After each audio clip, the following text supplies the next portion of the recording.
I first started making beats, I used reverb on a lot of my sounds and I ended up ruining a lot of my beats. I thought I knew how to use reverb, but it turns out I didn't. Today I'm going to show you what I was doing wrong, so hopefully you're not doing the same thing that I did.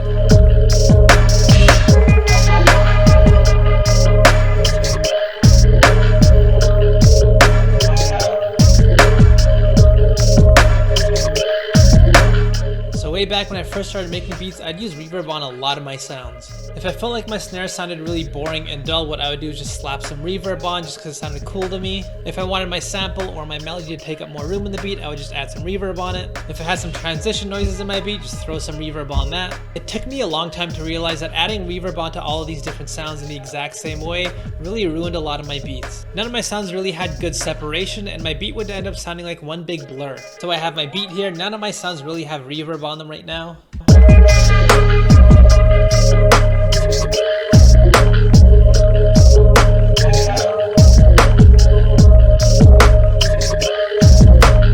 Now let's use some reverb to improve the beat. Let's first start off by focusing on the snare. What I used to do was I just reach for my favorite reverb. In this example, let's use Valhalla Room. I would set the mix just so my snare wasn't completely drowned in reverb. At this point, I might go ahead and adjust some of the other parameters here.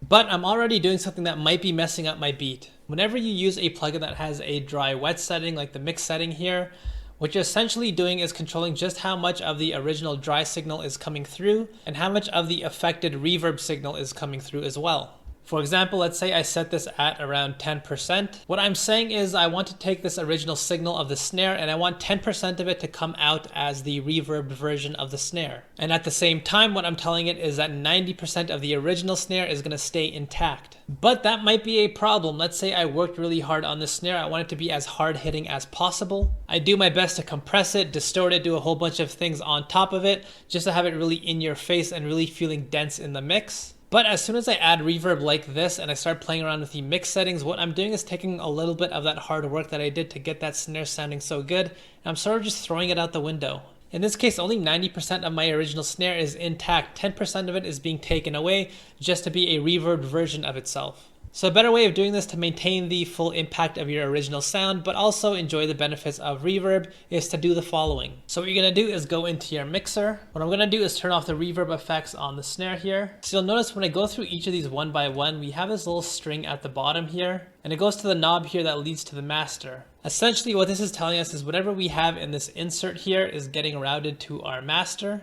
So you guys can see if I scroll through a bunch of these different sounds here, it's all being routed to my master channel. And the master is the final result of all of our sounds put together. It's actually what we hear in our speakers. All my sounds get sent to the master, and the master is actually what we're hearing. Hopefully that makes sense. Even if we turn on all of our sounds here,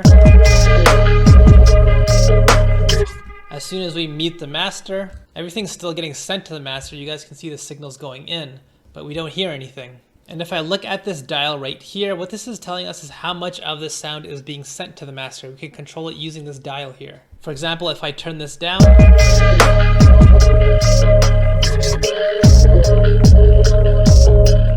even though you can see the sound is still playing in the insert, it's not being heard in the final master, in the final output.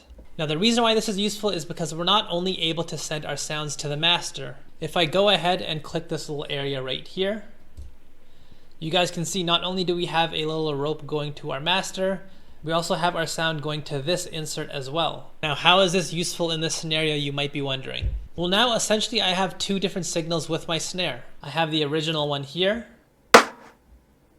and I also have the duplicated version here. If I turn this one on, you guys can hear it's much louder because I have double the signal going to the master. I have the original one here from insert 3 going to the master, and if I look at insert 11, this insert is also being sent all the way to the master as well. I have one insert going directly into the master, and I have that exact same insert going to a separate insert, so the signal sort of gets duplicated, and this secondary insert is also being sent to the master.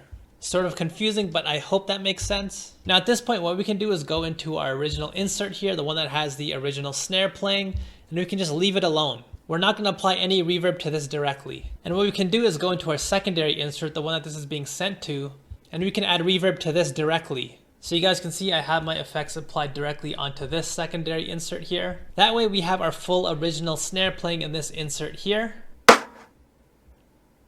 And it's sounding as impactful as ever. It's playing at 100% of the output that we wanted. And we also have this insert here. This is playing the reverbed version of the original snare. And you guys can see in this insert, I set the mix to 100% because we might as well. We don't have to worry about losing signal from our original snare because that's an entirely different insert at this point. And once we have a sort of reverb setting that we like, we can adjust the volume of it using the fader.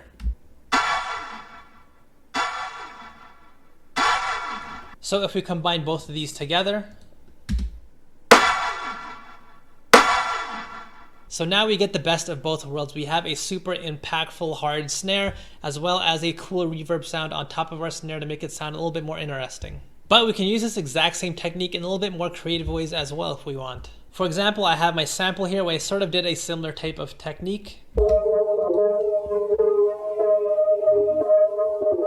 Instead of putting reverb on top of the original sample here, you guys can see I have this muted. Otherwise, this is how it would sound. What I did was I routed this to insert number 13 here. But instead of just adding reverb, what I did was I manipulated the sample beforehand. What I did was I EQ'd a lot of the frequencies out and controlled just how much of the frequency range I want to be in the reverb section. So I narrowed it down a lot here. I also added some bit crusher as well just to change the way it sounds in the beat. And then at that point, I added some reverb on top. Not only that, what I did after I added the reverb effect was I put a stereo tool on top. And I made this a lot more wide in the mix. So here's how this sample sounds without this layer on top.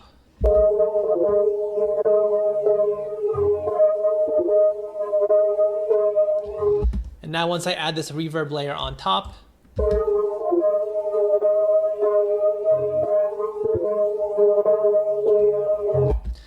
you guys can hear the difference. If I just added a reverb straight onto the actual sample,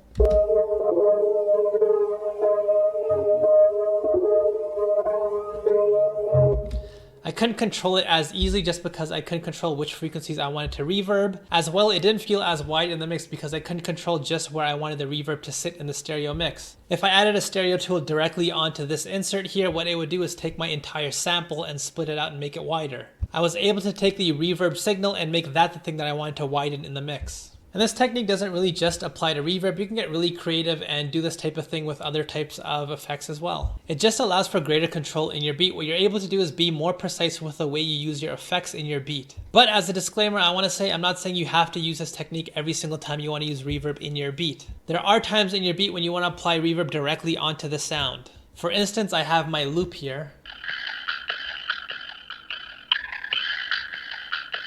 And what I wanted to do was take this entire sound and throw it back into the mix a little bit. I didn't necessarily want this sound to be in the foreground as much, so putting reverb directly onto the sound made sense. And so that's why this technique is so useful. Like I mentioned in the beginning of the video, what I would do is apply reverb directly onto every single one of my sounds to one degree or another. And so none of my sounds really had much impact. And that's why my beats would end up sounding really blurry and just not really all that good. So hopefully you guys have learned something in this video and you guys don't end up doing exactly what I did. If you enjoyed this video, please do like and subscribe. My free drum kit is available in the description box below. And I will see you guys next Tuesday.